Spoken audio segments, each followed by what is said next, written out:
शास्त्रार्थ में हराकर मैत्रेयी ने क्यों बनाया था एक ऋषि को अपना पति। त्रेता युग की बात है। राजा जनक के दरबार में आध्यात्मिक वाद विवाद चल रहा था। इसी मौके पर भारतवर्ष से संत महात्मा जनक नगरी आए हुए थे। हुआ यूं कि जैसे जैसे वाद विवाद बढ़ता गया, वैसे वैसे कई विद्वान तर्क वितर्क के जरिए अपनी बात कह रहे थे। इसी तरह समय बीतता गया और अंत में सिर्फ दो ही लोग वाद विवाद के लिए बचे हुए थे, और वह थे ऋषि याज्ञवल्क्य और साध्वी मैत्रेयी।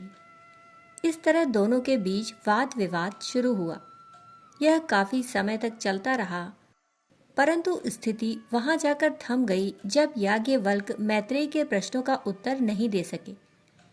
याज्ञवल्क्य आध्यात्मिक तेज और तीक्ष्ण बुद्धि के धनी थे, परंतु एक स्त्री मैत्रेयी से पराजित हो गए, जिसके चलते उन्हें क्रोध आ गया और वह मैत्रेयी से बोले, यदि एक भी प्रश्न और पूछा तो उसके छोटे छोटे टुकड़े कर दिए जाएंगे।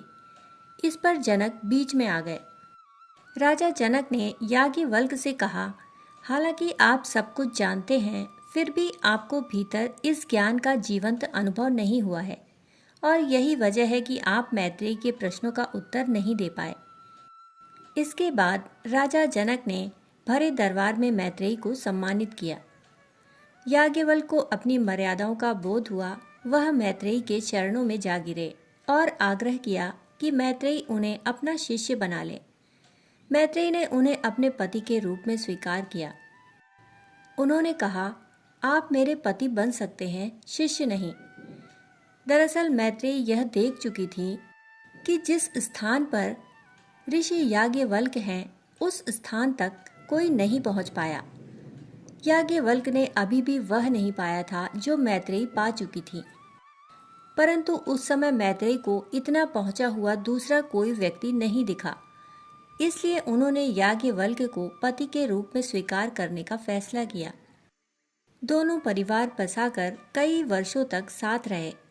इस तरह समय बीतता गया। कुछ समय बाद एक दिन याज्ञवल्क्य ने मैत्रेयी से कहा, इस संसार में मैं बहुत रह चुका। अब मैंने तय किया है कि मेरे पास जो भी है उसे मैं तुम्हें दे दूंगा और अपने आप को पाने के लिए वन चला जाऊंगा। मैत्रेयी ने कहा, आपने यह कैसे सोच लिया कि मैं इन सांसारिक चीजों में रम जाऊंगी? जब आप सच्चे खजाने की खोज में जा रहे हैं तो भला मैं इन तुच्छ चीजों के साथ क्यों रहूं?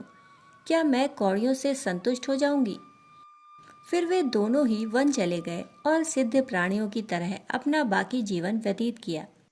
वैदिक काल वो समय था जब अध्यात्म के विषय में स्त्रियां पुरुषों के साथ कंधे से कंधा मिलाकर चलती थी।